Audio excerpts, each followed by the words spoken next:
অনেকে মানিক চিনে, আর কি যেন চিনে কচু। আসলে কচুটা যে কত মূল্যবান একটি ফসল, একটা সবজি, এটা আমরা জানি না। বাজারে বর্তমান সময়ে 60 টাকার নিচে কোনো সবজি পাওয়া যায় না, কিন্তু সেই সবজিগুলোতে প্রচুর পরিমাণ কীটনাশক এবং রাসায়নিক সারের ব্যবহার করা হয়েছে। কিন্তু এই প্রাকৃতিক পরিবেশে দেখুন গড়ে ওঠা এই সবজিগুলোতে কোনো প্রকার কীটনাশক বা রাসায়নিক প্রয়োগ করা হয়নি। এটা প্রচুর উপকার রয়েছে। যারা রক্ত স্বল্পতায় ভুগছেন তাদের জন্য একটি শ্রেষ্ঠ খাবার, যেটা আমাদের শরীরের রক্ত স্বল্পতা দূর করে এবং শরীরকে সুস্থতা দান করে, রোগ প্রতিরোধ ক্ষমতা বাড়ায়।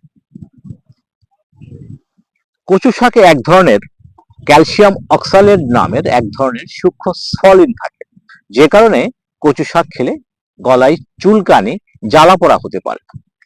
তাই সতর্ক থাকতে হবে এবং ভালোভাবে রান্না করে খেতে হবে।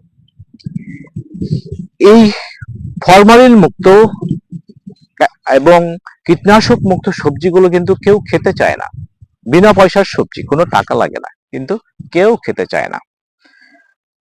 খেয়াল রাখতে হবে যখন এই সবজিগুলো খাবেন, যখন এটাকে ভর্তা করে বা ভাজি করে খাবেন, তখন অবশ্যই তার সঙ্গে লেবুর রস মিশিয়ে খাবেন। তাহলে চুলকানি, গলাতে জ্বালা পোড়া, এমনকি এই শাকের যে পুষ্টি উপাদান, বিশেষ করে এই রক্ত স্বল্পতা দূর করার যে কার্যকারিতা, সেটা শতভাগ বেড়ে যাবে। সবাইকে ধন্যবাদ।